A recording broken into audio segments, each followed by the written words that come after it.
Hello, everybody. We are very excited to welcome Tom here. He's gonna, we actually were very excited to see this contest on Sherlock. Is one of the first contests that is integrating with UniV4 with hooks. It's something that I think is going to be a big addition to the industry. We'll see more and more projects doing that. So we're very happy to have Flayer here and to have Tom. And please welcome everybody, Tom. And he's going to quickly show you some of the critical aspects of the code base and do a general overview of the documentation. So definitely, as all the codebook proofs we have done so far, there is going to be a lot of alpha in here. So pay attention. And I will give the stage to Tom. Please, the mic is yours. Thank you very much. Hi, everyone. Thanks for jumping in and joining. This will be one of my first Solidity-based code run-throughs, so I'm really happy to hear any feedback and comments either after, or if I'm rushing through anything too quickly, please do just drop some comments in and I'll either slow down or focus on some areas, especially when it comes to the Q&A section as well. So just before running through kind of any of the code, I just wanted to give a bit of an overarching view as to what Flayer is. So Flayer started with the intention of being a fractionalized marketplace at its core. So the concept of turning ERC 721s into ERC 20s isn't anything revolutionary. NFTs using version 2 and version 3. What to do with Flayer is to have this ability to create liquid listings. So to take the concept of just fractionalizing your NFTs and doing something a little bit more interesting and really enforcing this marketplace concept kind of on top of it. So with that kind of said, what I'll do is touch on some of the README aspects that are kind of here, expand on those, and see what we can dig out. So what we aim to do is implement a novel internal swap mechanism at our core. So this was something that was worked on during one of the Uniswap v4 hackathons, and it's kind of what I think is a really nice feature. So as a liquidity provider coming into Flayer, rather than receiving the collection tokens, the ERC20, the fractional token that we're creating, essentially all of our liquidity providers would likely want to receive an ETH token instead. So an ETH equivalent token on EET, so whether this is WETH or staked ETH, DETH or ETH, we prioritize that. So when we collect any fees from the platform or Uniswap v4 swap fees, we hold the ERC20 token in an internal swap pool, so that if the fee was in the ERC20 and not the ETH equivalent token, the user will get that token, but then we will hold the fees within our system. And the benefit of doing this is that when a swap comes the other way and the fees would be paid out in ETH, we can actually capture the swap before it even goes to Uniswap v4 and then do that conversion and just keep some of the ETH from there. So rather than it going to Uniswap and processing there, we can give a better value on our platform, convert it into ETH, and then distribute the ETH to our liquidity providers. And I'll run through a bit of an example of that in the code, because it's a bit of a weird concept at first, because it means users aren't getting the fees instantly, but instead we use the donate function. But hopefully that'll make a little bit more sense when we actually come to the code. On a bit of a higher level, our sequence diagrams, in terms of a user just depositing an ERC721 and essentially fractionalizing, we can just send an ERC721 to Flayer, and the user receives one collection of ERC20 back. So these collections would generally be one E18 would come back for an ERC721. But if the user has registered the collection to have a different denomination, so a user can define a denomination up to 1E27, ranging from 1E18 to 1E27. So if you think more of your kind of meme coins and meme tokens, you can get a larger number of ERC20s back, but it still is equivalent to 1721. And the redemption works in the same way. You can send ERC20s back up to a certain denomination, and the user can then receive a 721 token that they've specified. So we don't have any kind of random or pseudo-random interactions here. Everything is always a specified 721 token. We also have swaps. So user can send in a 721 and receive any other 721 that they want directly back. Again, there's no kind of fees or transactional interaction in this point. It's basically just, here's my 721, I want this one. And then we come on to what we're calling liquid listings. So liquid listings allow a user to take a 721 and say it's a mid-rare or a grail, something that isn't a floor value, essentially. What we would want to do at that point is you can say, I think mine is worth 1.4x the floor value of this collection. So I'll come along and I'll say, right, I'm going to list my mid-rare at 1.4. Now, with existing platforms like OpenSea, Blur, you would list it at 1.4 and it would just stay there until it's sold, which is nice. But if you needed instant liquidity at the same time, you would be able to sell it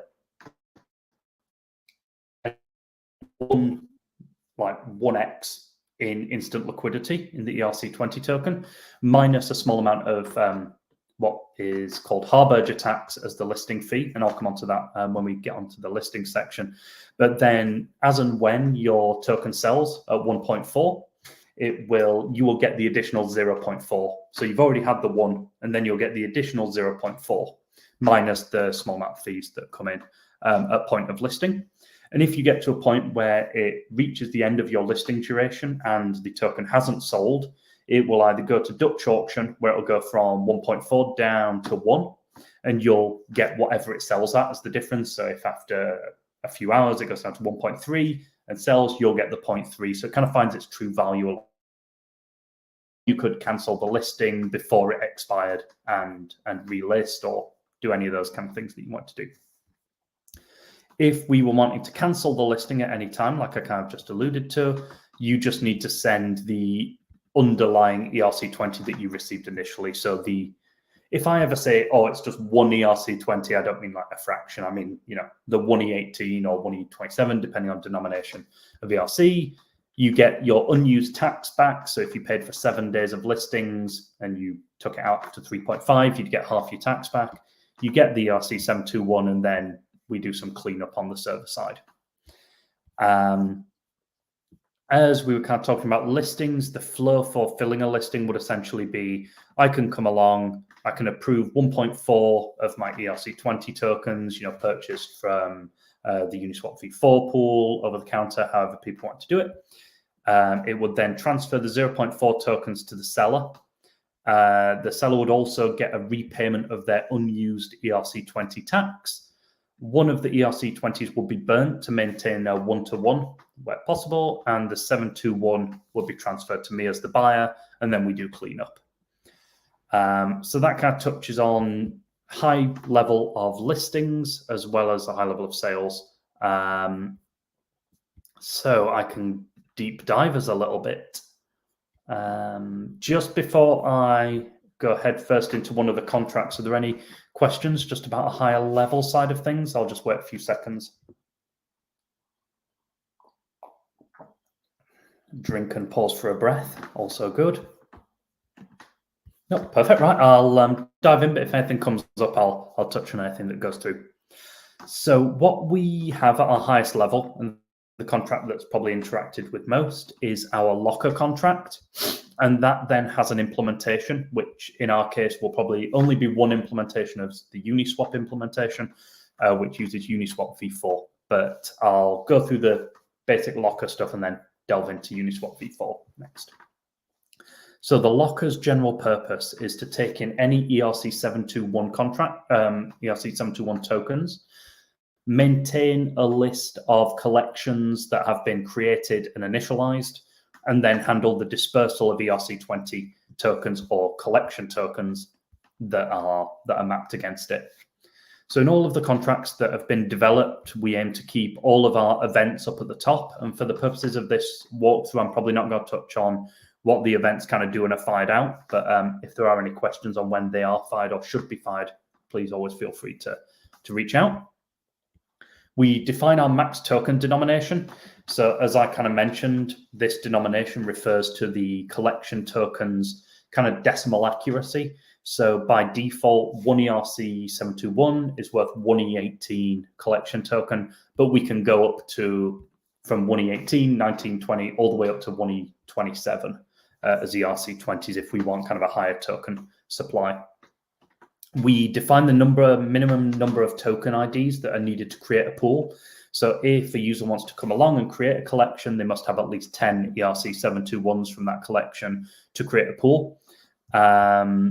And one of the reasons we do this is we just don't want to create a pool with just 0 tokens or 1 token. We want to create one that's got a substantial amount in. We have our token implementation, listings contracts, collection shutdown contract. Nothing too interesting there, just external references. We then have our collection token storage. So we do have a one-to-one mapping. We can only have 1 collection token per collection. It's not possible to create multiple collection pools for each collection. So once someone initializes a Pudgy Penguin pool, there would only be 1 Pudgy Penguin collection on the platform with 1 set price that would track. Then just some internal variables that we used. If a collection's been initialized, so a collection initialization essentially means that it has been funded with like the 10 tokens and it's been initialized on Uniswap. So you can create a collection without initializing, but then we kind of need to initialize it to actually be usable on the platform. So if we come down the constructor just for deployment, we define a locker manager, which I'll touch on shortly after this, and our token implementation, which is the collection token, as we use the clones library. Public view, just to get the collection token for the deposit, just allows us to deposit multiple, but we also allow for a recipient to be specified. So if we want to deposit tokens, deposit 721s and send the ERC20 somewhere else, we can do that as well. So as our first function that we come in to call on is the deposit function. So this will take 721s and spit out 20s. So we only use ERC721s. We don't have 1155 support or specific CryptoPunk or CryptoKitty support, any kind of bloat there coming in. And what we do is it's essentially just taking in the 721, making sure that the collection already exists and has been registered, and then minting the collection token out to the end user. So one thing you'll probably see a few times in this code base as you're looking through is this 10 to the power of denomination. So that's just to get the correct variable amount for the denomination that's set up. One thing that's a little spookier, and touching back on the locker managers, is so that we can expand our protocol down the line. If there's anything that requires unbacked tokens, which is a scary term in this, one of the things we strive to do is for every 721, there is always an ERC20. But if there's any instances where we need unbacked tokens, as long as we have 100% trust in the contract that's utilizing it, which would be 99% likely, owned by the internal team, fully audited, everything like that. Well, 100% fully audited. We can create an unbacked token. There's no general purpose for this. It has to be run by an approved manager as well. It'd be interesting to see. There shouldn't be any exploits. The only exploits that could be undertaken from that point is if the manager contract was exploiting it. Obviously, then you can mint infinity tokens. So we have the ability to reduce tokens that I mentioned. So if the ERC20 tokens going in, we can take a 721 out.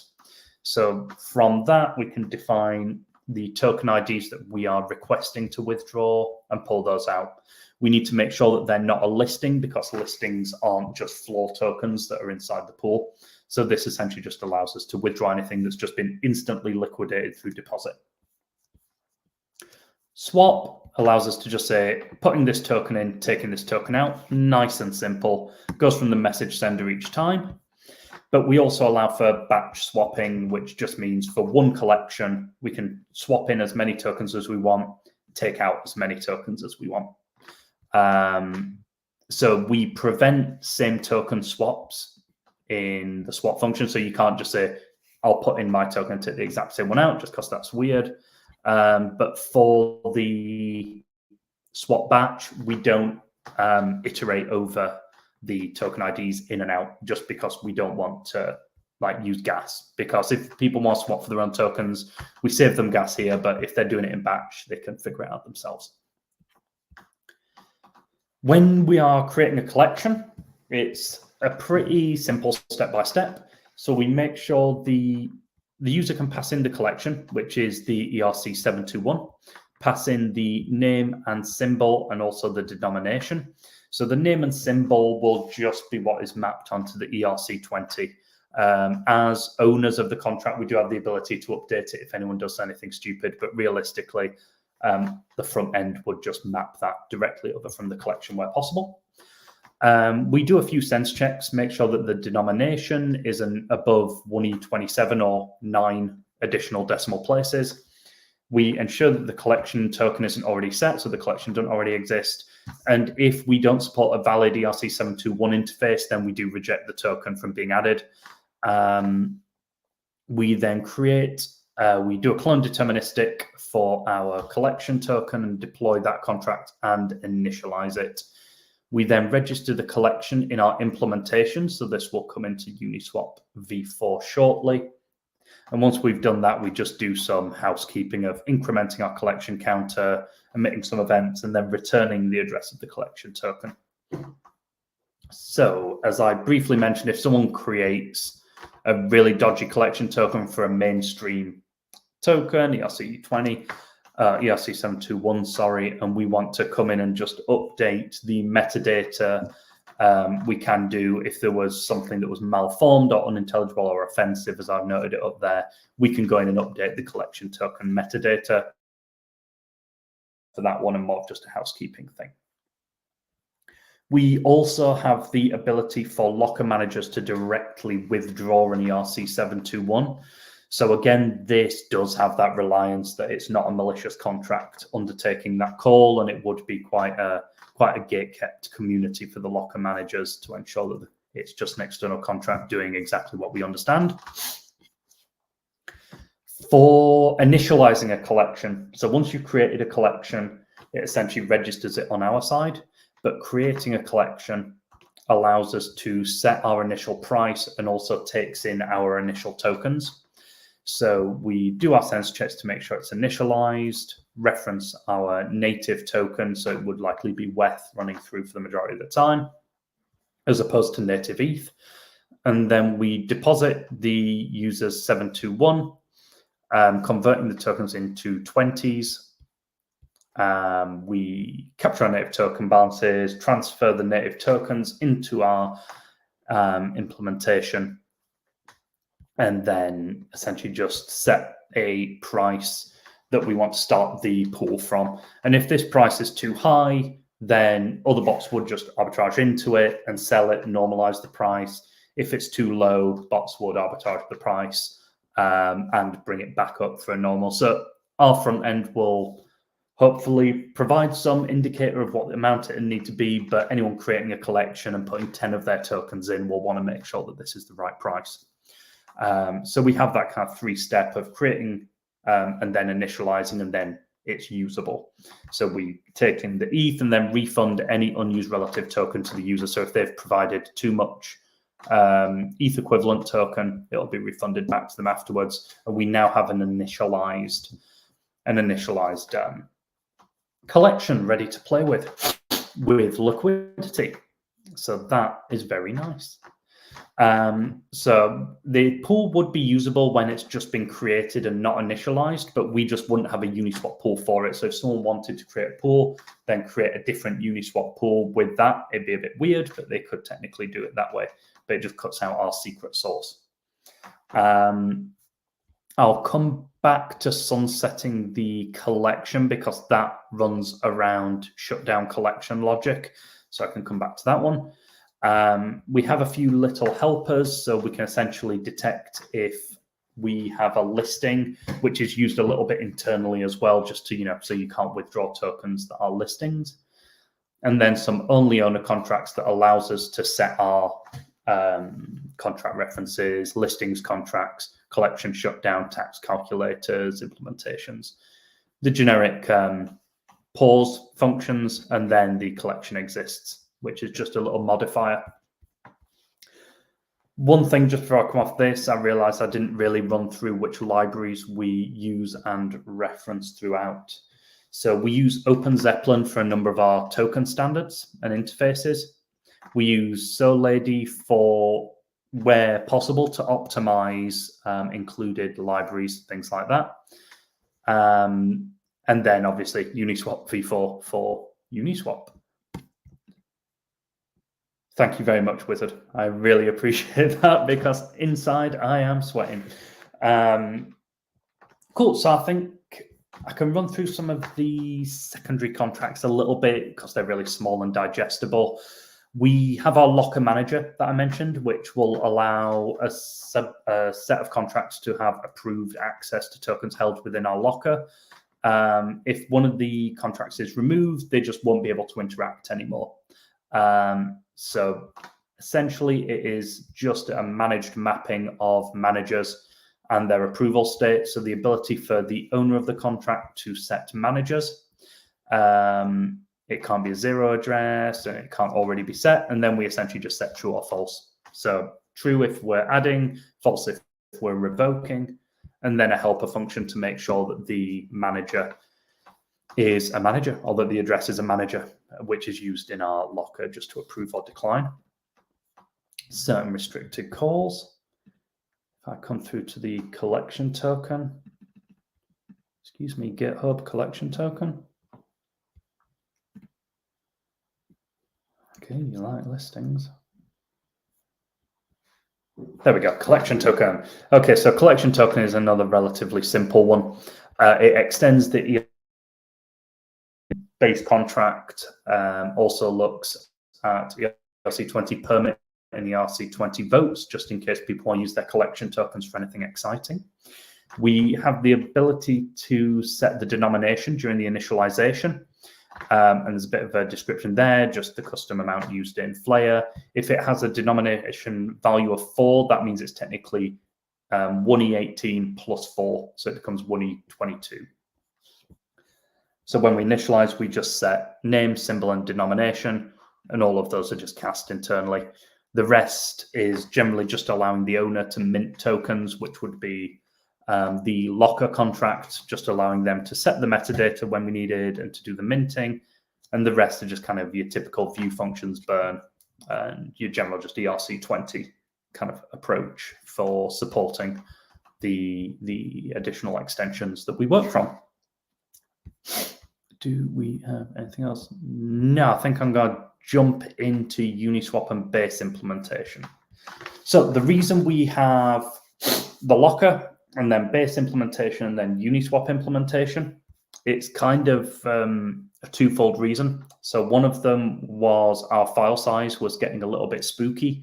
So we had to split it into an implementation and the locker, just so we could actually deploy the contract, which helps.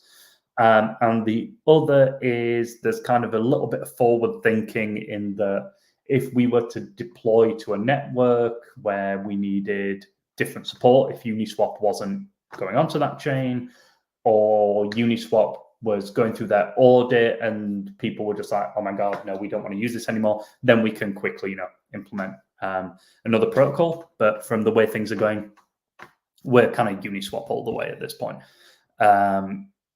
So yeah, the base implementation puts in non-platform specific logic that helps, and then Uniswap builds on top of that. So the base implementation needs to be extended for any locker implementations, provides outlines and basic logic or base logic for creation and initialization, as well as fee donations.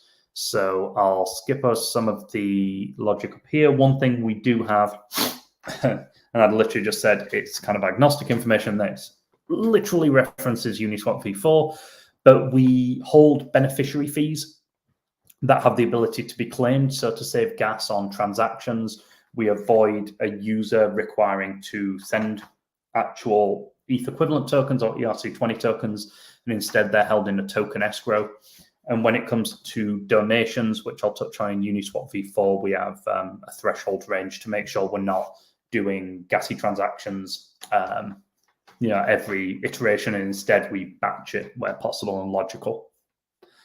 So a lot of these just enforce implementation, and I'll come on to that in the Uniswap run through.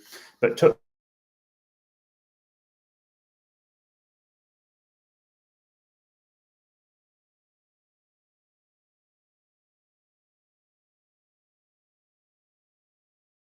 without further integrations. So this means that when beneficiaries earn fees through the protocol, they just go into this escrow and their native token can be claimed. Nothing too exciting there, but just need to make sure that they can't double claim, there's no re-entrance, and we use non-re-entrant quite actively throughout the code base. We have fee split calculations, so we have a look to see how this amount will be sent to the pool. So before fees are earned by liquidity providers, if there's an assigned beneficiary, they just take a cut initially, and then the rest goes to liquidity providers per pool. We can set a beneficiary. Essentially, it's just setting an address. And if the beneficiary is a collection token, then we have some deferred logic down the line, which means that beneficiary fees can actually just pump a pool. So if we've got a partnered pool down the line, we can just kind of circumvent funds into that one, and it will just build up the liquidity in there. The beneficiary royalty, just validating the value, it'll be a low percentage, but we make sure it doesn't exceed 100%, because then the math won't be mathing. Same with kind of donation thresholds. We saw at the top, it went from 0, I think a Finny 0.001 to 0.1 allows us to update if we need to tweak that to either lower thresholds or like raise the threshold if we find that there's too much traffic going through. So on top of the base implementation, we have our Uniswap implementation, which is kind of where the meat comes in. Got quite a lot of error definitions and internal libraries. All of these are Uniswap specific, apart from Safecast is more of a generic one, but the rest are very Uniswap v4 focused. And if there's anything I can kind of answer Uniswap v4 related, just to help understand flow, I'm happy to kind of chat in Discord or anything like that afterwards, or in the Q&A section after this. So we've got our callback data defined and pool params, which I'll kind of touch on as we're coming through. We've got our pool fees, which stores the amount of claimable fees are available for each of our pools. So every collection will create a collection token. Every collection token will create a collection token and ETH equivalent pool. So every collection, therefore, will have its own unique pool key. And if you're not familiar with Uniswap v4, essentially pool keys are a struct of data which contains the currency 0 and currency 1, so ETH equivalent and collection token, as well as the fee setup and the hook address, which would be our contract. And the pool ID is essentially concept like an MD5 version. It's just a checksum of what the pool key is. It's a one-way transition, so pool ID is just smaller data to store for mapping purposes. We then have some pool parameters and fee overrides. So fee overrides is so we can work with some select partners to ensure that their swap contracts don't incur fees, or if they do, they incur a specific minimum amount that can go through. So say we wanted to work with... obviously, I can't think of any examples, but they would just either have a fixed fee or a low amount that we could work with them. A few cheeky constants coming in, and then our AMM beneficiary, I'll touch on as we're going through. Constructor, nice and simple, just loads everything up. When we come to register a collection, this generates the pool key that I mentioned. So this has to be called from our locker because that's where we create the collection.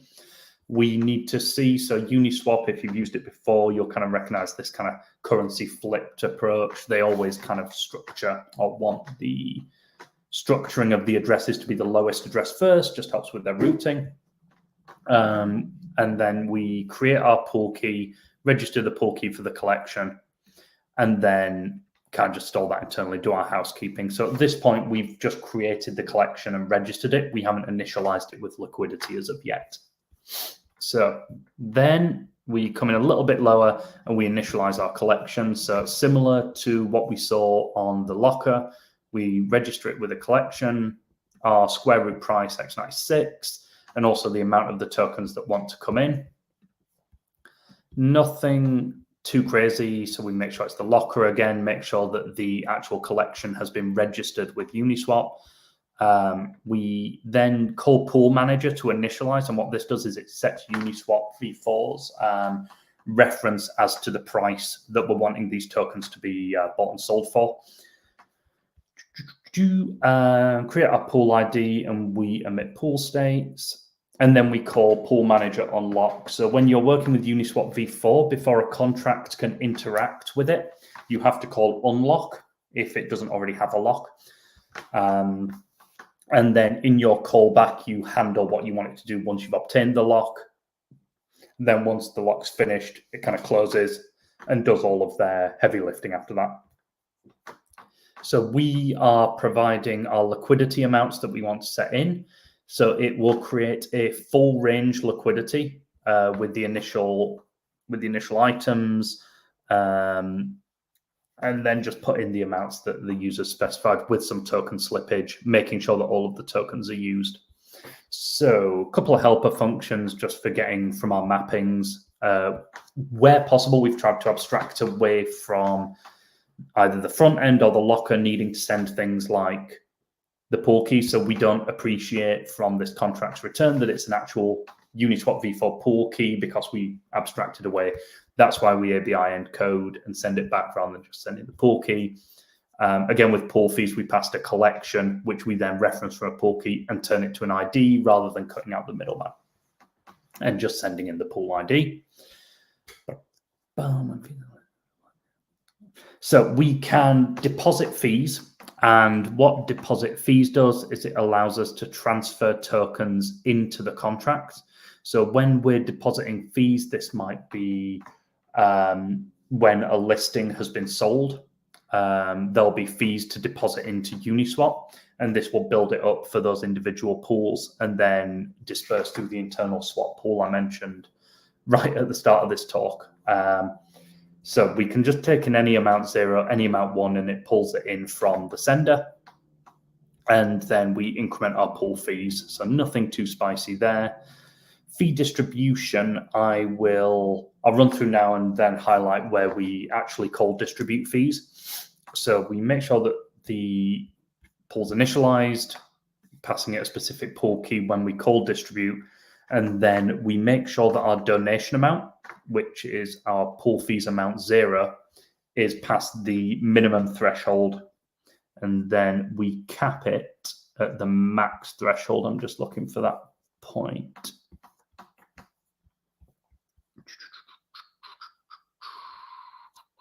Did we take out the max threshold? Might have taken out the max threshold. I'll just double check that one myself. And one thing that I forgot to mention, sorry, is I think I mentioned it up here. So when we internally handle fees with things like deposit fees, the amount 0 always refers to the ETH equivalent token, and amount 1 will always relate to the collection token. So even if a pool key says currency 0 is the collection token, for our internal logic of the amounts, we always have amount 0 as the ETH equivalent token, or the EET. So sorry, yeah, I digress. When we're distributing fees, we make sure that we've got enough fees to actually get over the threshold, split it between the beneficiary and the pool. If we've got pool fees, we can then extract, which would just be depending on the side. If it's flipped, we get the letter. If it's not flipped, we get the first one. And then we make a donation to the pool.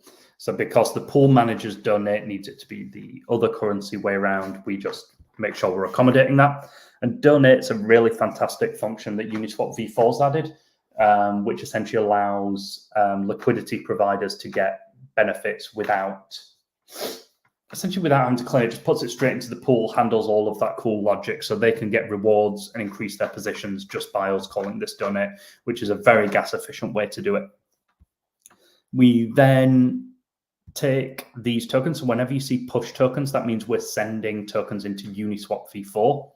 So we make sure that whenever we're attributing or donating tokens, sending it into the Uniswap ecosystem, we push tokens out.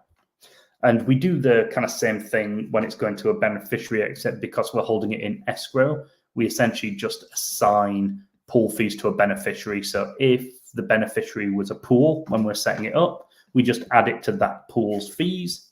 And if the beneficiary isn't a pool, we just add it to their escrow ready to be claimed. So it either goes to a pool in the way via pool fees or to a beneficiary that is escrowed later. The unlock callback. So when we were initializing a collection, obtain the Uniswap v4 to pull in liquidity, and we pass our data structure in there. When we unlock the callback, we then do Uniswap v4 stuff. So we extrapolate back out our callback data, modify liquidity in the Uniswap v4 pool, essentially creating a full range pool at that liquidity delta. So we find out the amounts that we need to settle in Uniswap to create that full range. And then we essentially use this push tokens again to just send the amount of tokens required by Uniswap to fill and create that position that we're trying to modify. One little helper that I've put in here, if we have an expected amount of tokens to be provided as liquidity, then we need to ensure that the exact amount is sent.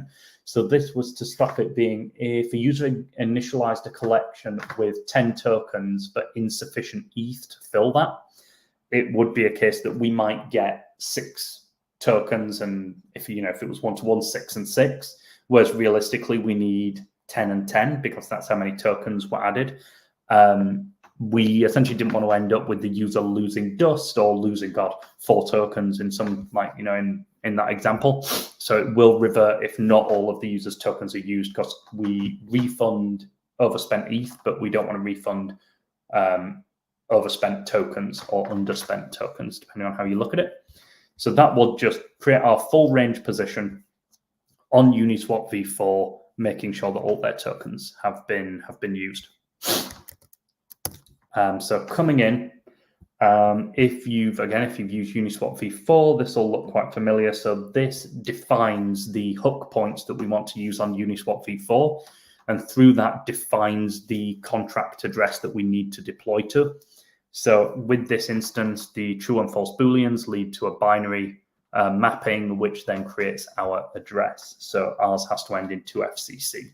So for before initialize, we hook in. Because we can't initialize directly, we have to be the ones to do it in our contract just to set up the required liquidity that we needed in those previous function calls. And I'll run through kind of the others. A lot of it is just making sure that swaps are realistic, and a lot of the after swaps are making sure that we update our subgraph around current prices and price comparisons to our emit state. So before a user can add liquidity, we make sure the pool's initialized, and then we distribute fees as we saw above. So if any pool fees have been kind of built up, we distribute fees before a new user can enter a liquidity position to stop people just coming in and taking all the fees and then immediately exiting. I'm just going to come back to before swap because there's quite a lot that goes on in there. Probably same with after swap. The others are all quite small. So after liquidity's been added, we emit the pool state update. That's just subgraph related event firing.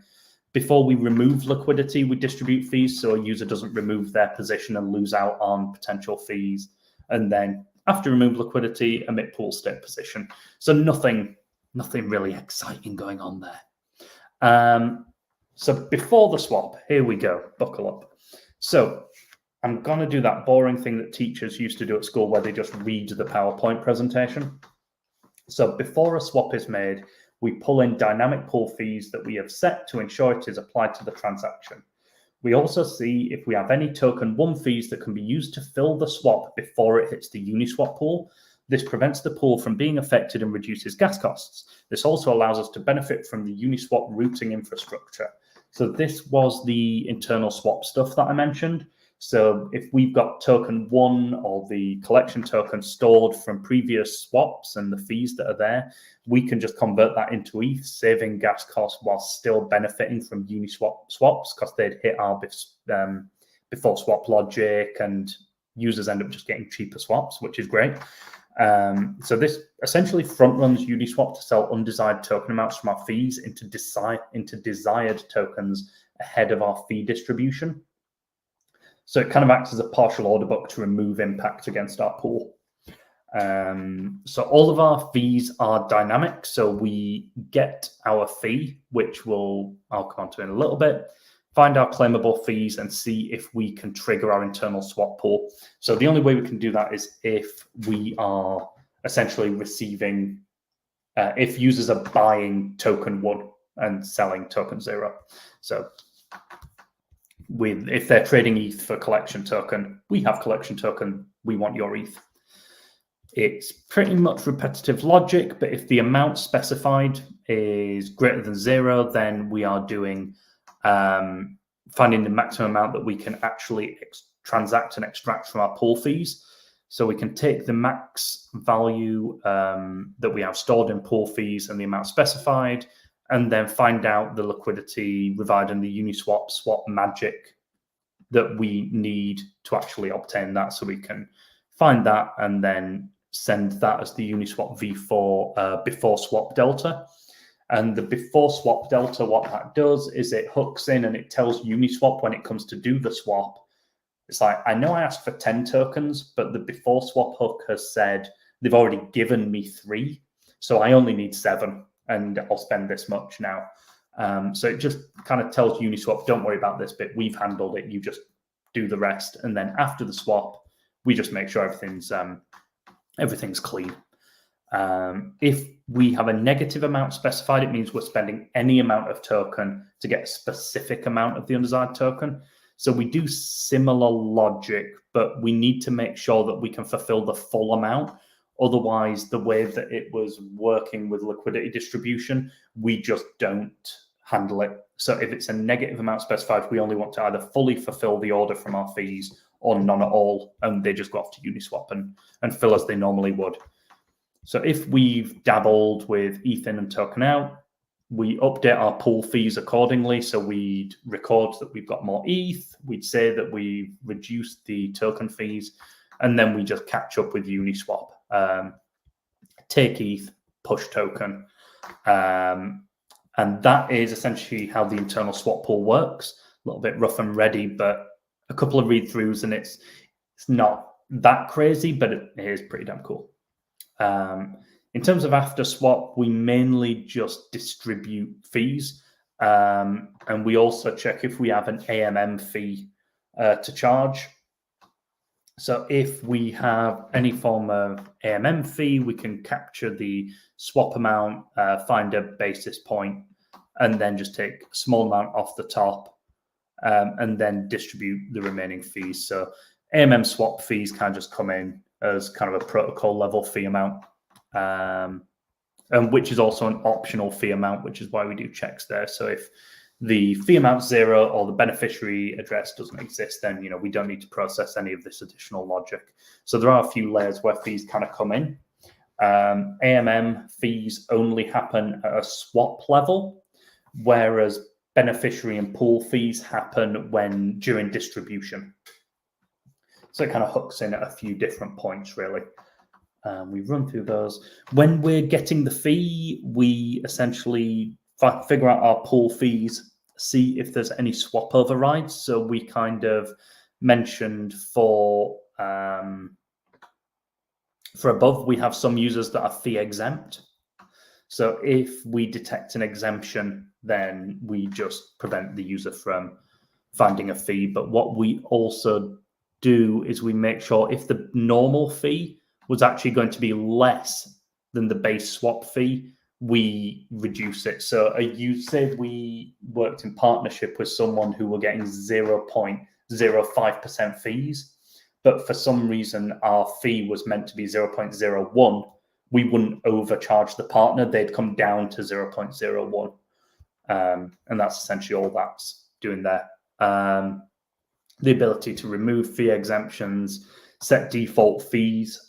So our default fee will be global across all swap fees. So if we want to come in and charge 1% for all swap fees, that would go in across all of the pools, benefiting liquidity providers by, when they capture fees, it goes to the AMM, then it's divided between the beneficiary, and the rest goes to liquidity providers. And then we have the ability to set pool specific fees. So if we want to do a promotion and say, little pudgies and you're on the platform, really push for some drive, we can lower the fees so that more people can come in. If it's a case of potentially a high value collection like CryptoPunks, we might want to lower the fees so that, you can actually afford to trade without losing too much. Then just some getters and setters for AMM beneficiary, AMM fees. And then our two little helpers for push and pull tokens. And then here's that emit pool state that I've been mentioning. We're doing a lot of after swap hooks, which is essentially just for the subgraph related antics, pushes out so we can keep the front end price kind of accurate. And I know this is dragging on. There's a few more sections that would be good to look at, mainly listings and protected listings. And tax calculator briefly, if that's okay. Christ, and everything else. Okay, I'll start going through a little bit. So I'll work vertically down on the left. So listings, we've got the ability for a user to create a liquid listing, which gives them their initial 1 token output, as well as the ability to list further on. There is transient storage used in this, which is what these relate to. Fill fees, fill price, fill refunds, I'll kind of speak on those, as well as liquidation constants, which I'll touch on as well. A lot of this is just for validation purposes, internal storage. So I'll kind of explain as we're going through. So when a user is creating a listing, each part of the logic has to be defined in a create listing struct, which is in the corresponding interface. And that defines what the listing will be output as. So the 1.4 amount that I mentioned, or like the different price amounts. I will try and load up the interface at the same time if this lets me. Of course, it doesn't let me.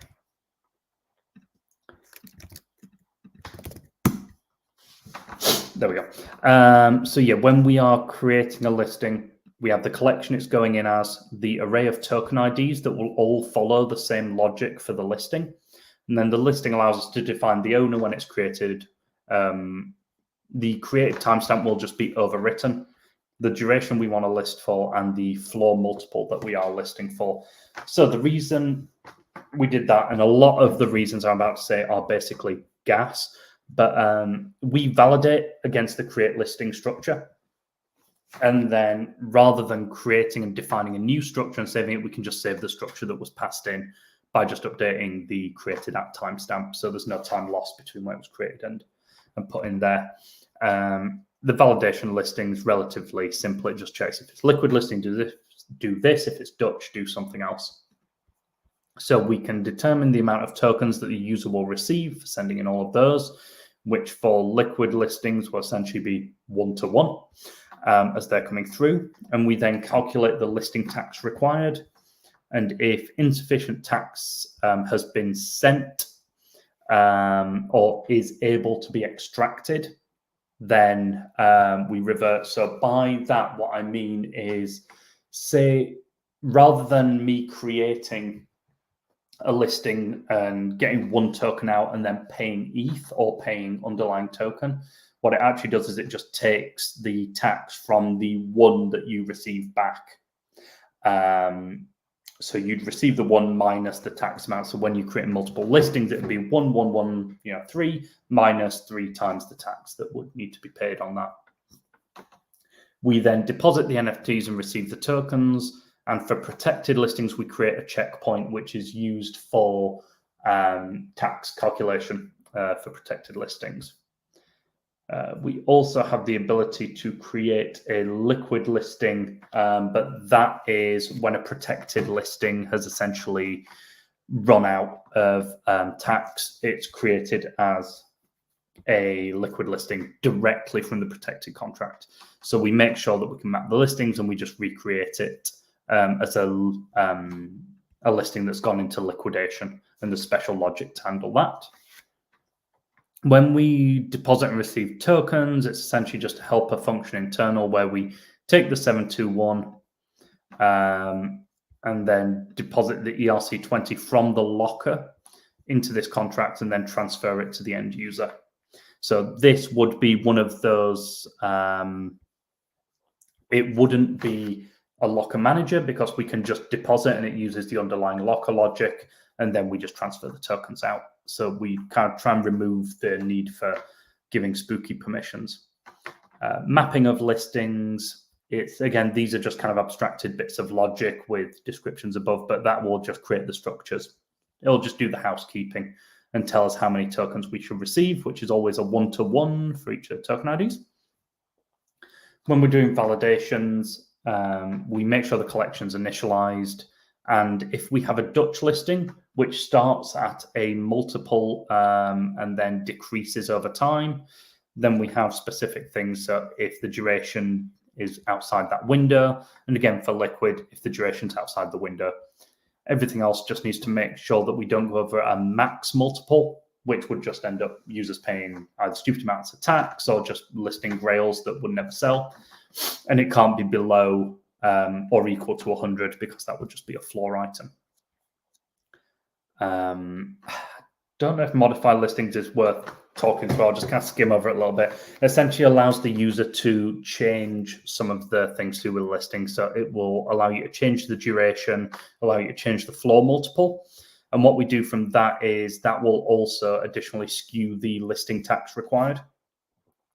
So if you've created a listing, you're halfway through, and then you modify your listing to increase the duration, you'll have to pay additional tax. Whereas say you created a listing and then reduce the duration, you'll be repaid tax. So we have tax required and duration checks. So this function will allow you to either pay more tax or get tax back, like if you reduce the multiple and your tax calculation is less than the original one.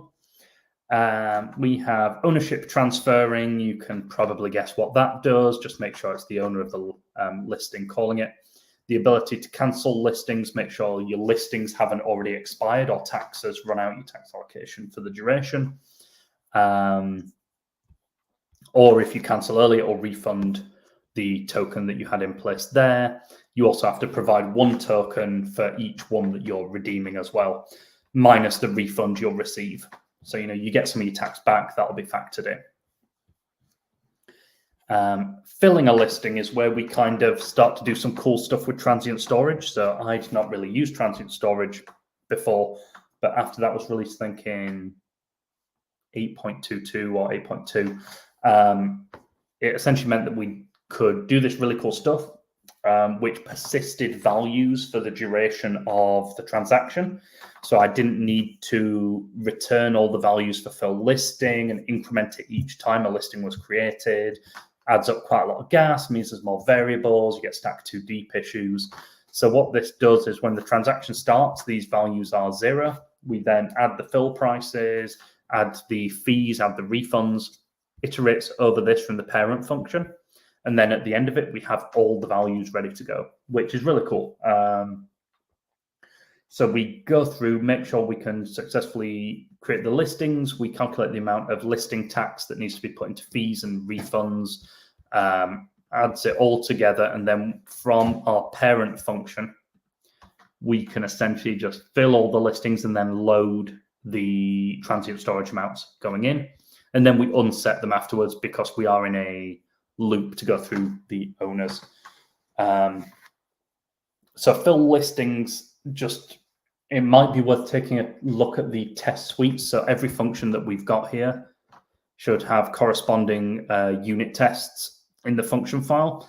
So listings is definitely worth taking a bit of a look at for fill listings, because for gas optimization, you group it as the owner is part of the array. So you've got an array of owners, an array of fill listings. And then as we iterate over an owner index, it just means that we're not sending tokens multiple times, and we can group it by the owner, which is where this fill price and fill refund, fill fee comes in. So it's definitely worth taking a look in there. Then the user collects all of their 721s afterwards. We burn 1 to 1 for each of the 721s from the tokens. And then for the rest of it, we deposit fees for any fees and send the user the amount that they'd get. So if they list at 1.4, they get the 0.4 going over to them, which is kind of cool. Relisting essentially allows a user to take a listing. If they think, oh, that's worth 1.4, not 1.2, they can pay the difference, pay the tax on the difference. The old user gets repaid. It essentially buys the old listing and then relists it with the new settings. But that one token that was there before is ignored. So the user already got that. It's already backed. But then when it sells, the user would only get the 0.2. So it allows you to just kind of upsell, relist, and do some cool stuff with that. Coming through there from relisting. Reserving is a similar thing. It allows you to just pay that extra little bit, but instead of creating it as a listing, you create it as a protected listing, which I know I'm burning time, so I'll come on to and explain what a protected listing is just after this. Then listing tax calculations just goes to the tax calculator and calculates tax. We have the ability to pay tax with escrow. So if a user has a lot of stored collection tokens or underlying token in their escrow, they can just pay for it from their escrow, so it doesn't need additional fee transfers. So for power users that use the platform a lot, when they collect all their sales and stuff like that, they'll build up their escrow. And then as the escrow goes on, they build up more fees and they can just kind of pay their tax out of that. Get listing price, as you can imagine, it gets the price of the listing. So we check, is it protected? Is it available? Is it actually a listing? If it's Dutch, we need to reduce the price by the time that's transpired. And just quite a few little sense checks that goes down a bit of a decision tree to find the actual price of a listing. Resolving tax, that just pays tax, as you can imagine, based on kind of prices and how long it's been going for, how much tax is owed and refunded. Listing types determines if it's floor, Dutch, or liquid. So what would probably be good, actually, I'll quickly explain how the tax works. I don't need to go through the actual contract, but our tax, I'll open it up just for background noise. The tax calculations uses what's called Harberger tax to determine the amount that is owed to be paid. So it was made popular in the housing market. So rather than me listing a house for $350,000 and just waiting until it sells, the premise would be that if I listed it at $350,000, then I would pay tax relative to that amount. So it's essentially percentage based in a lot of ways. It might be 1% of that tax, but the higher the price goes, the higher the percentages. So rather than it being a flat 1% through and through, we want to kind of prioritize people listing at a fair price. So if you think it's worth 1.2 rather than listing at 1.4 and thinking, I'll just let it sit on Blur, whatever, I'll sell it eventually, you'd pay a high rate of tax to list it on 1.4 than you would at 1.2, and it probably wouldn't sell until it expired in Dutch. So by that token, it makes more sense to list it at 1.3 or 1.2, sorry, or potentially at 1.25 to just try and sell it, pay less tax. So you have this, where are we down here? No, that's compound calculation. So calculating tax, you've got like a, So you've got a floor multiple kink. So if people start listing grails at a certain point, you've got this. So if it's listed at 2x and above, it does start to decrease off a little bit just to prevent it from, shooting off to the moon. But you'd still pay a lot more listing it at 2 than you would at 1.2.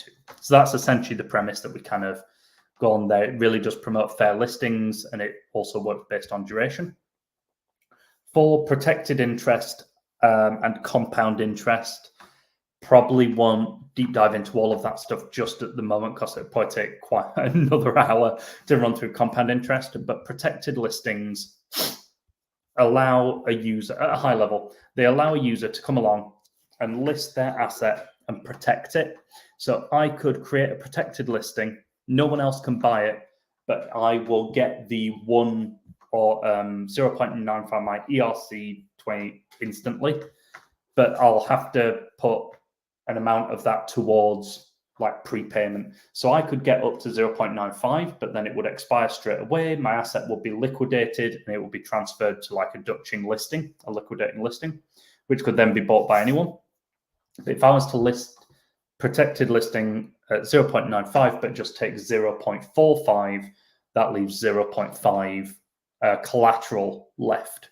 And then over time, the compound interest will go up or down based on utilization. So the number of people creating protected listings and the number of people creating just liquid listings of floor items will skew the utilization rate. So the more people that do protected listings, higher the utilization rate, higher the compound interest, and closer to the liquidation. So the compound interest is one of the areas that I think would be really interesting to look into because it does get quite mathematical. And the gas implications as well. Whenever there's an interaction, we have to take these snapshots. So the compound interest doesn't use like a for loop of checkpoints and loop through them. It just creates these checkpoints which update the existing ones and calculate these compound factors based on collection. So I am really interested to see people's feedback around protected listings because I think it's a really exciting bit of tech. It allows people to, get collateral out of their assets whilst they're protected so they can buy them back. It allows people in listings to reserve these assets so that, wait till payday and then you can go in and buy them. And they're essentially protected with minimal collateral. But as I've kind of found, the cooler technology is, and the more mathematical especially, the more room there is for error. So hopefully there's not anything too scary there. 2 other really quick areas, and then I'll open it up to Q&A if that's all right. We've got the ability to trigger a shutdown of a collection. So if a collection becomes illiquid and we have a disparate number of tokens spread across multiple users, a pool has the potential to be kind of unusable. The price might be skewed to where it's not realistic, but there's not enough assets and tokens that we can really do anything with it. So for this reason, we can use collection shutdown contract to wind down the collection. So what it would do is if we don't have more than 4 tokens, a user that holds those tokens can trigger a shutdown. And if we reach 50% vote quorum, so people who own those tokens can come in and vote for it to be shut down, what happens is we look to use pseudo swap. They've got the ability to create an auction pairing. So what would happen is we would take all the 721s that are held in our contract and put them in on a declining curve. So the spot price would start at something ridiculous like 500 Ether, just in case punks pump again. And that declines over 7 days until it's essentially free. So users can come along, buy these tokens at any point on a linear decrease. And then any ETH by the time they've all sold will be distributed based on the amount of tokens that users held. So if there were 2 tokens left, I owned a half, someone else owned 1, someone else owned the other half. It would take out the 2 721s, auction them off. If we have 4 ETH at the end, with my half a token, I can come along and claim 1 Ether, and then the collection shut down. We can take out all the assets, and then someone can come along, create the collection again down the line with another 10 if they wanted, or things like that. So it's interesting to make sure that people can't shut down a collection while there's ongoing listings, when they're not meant to, that kind of thing. And airdrop recipient is if our locker is holding 100 CryptoPunks one day maybe, and someone airdrops additional like tokens for punks or anything, we don't want those to essentially just be burnt or lost in our locker. So what this airdrop contract does is it tries to predict how they might be airdropped. So it will allow the locker to make claims against like claim contracts, or it will allow us to receive certain types of tokens, create certain signatures, make requests to external contracts to claim these tokens. And then via that, we can see like who would get a claim. So whether that's distributed to liquidity providers or distributed to people who have created listings, but their tokens just like, locked in a listing state so they can claim it. We can then do off-chain calculations and do distributions there. So it's relatively simple, but this request airdrop is obviously open to issue because it would have to be an offline call made by a protected resource. It might be that we deem the airdrop stuff, if we want to fully decentralize, we burn the owner address and airdrops can't be claimed. This is kind of just, trying to help people out who don't want to lose airdrop access. But it'd be interesting to see if there's any potential scariness there. And they're both in the utils folder. So yeah, I'm really sorry. I think I took a breath at some point during that, but hopefully that kind of clears up a bit of a general flow, bit of an overview, and a bit of insight into locker listings, and especially the Uniswap implementation side and the hooks that we use there. But if there's anything else, then yeah, I'm happy to have it cover it on the Q&A. Let's do it. Let's give people a few minutes to address their questions.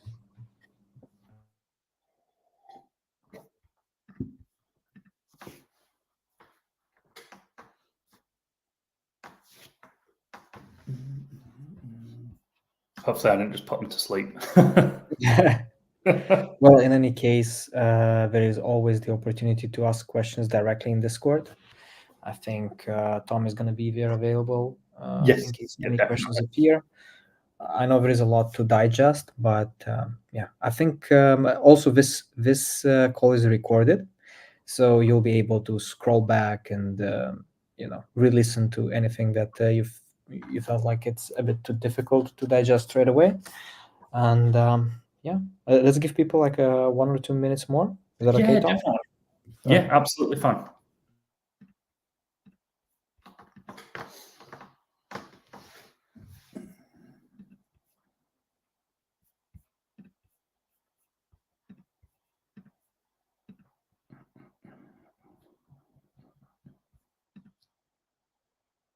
Okay, I see there are no questions coming in.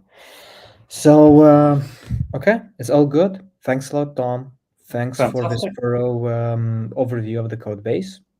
I wish everybody good luck, and don't be afraid to ask questions. We'll be there to help you. Have a good one. Thank you, Tom. Thank you, everyone. Speak soon. Bye.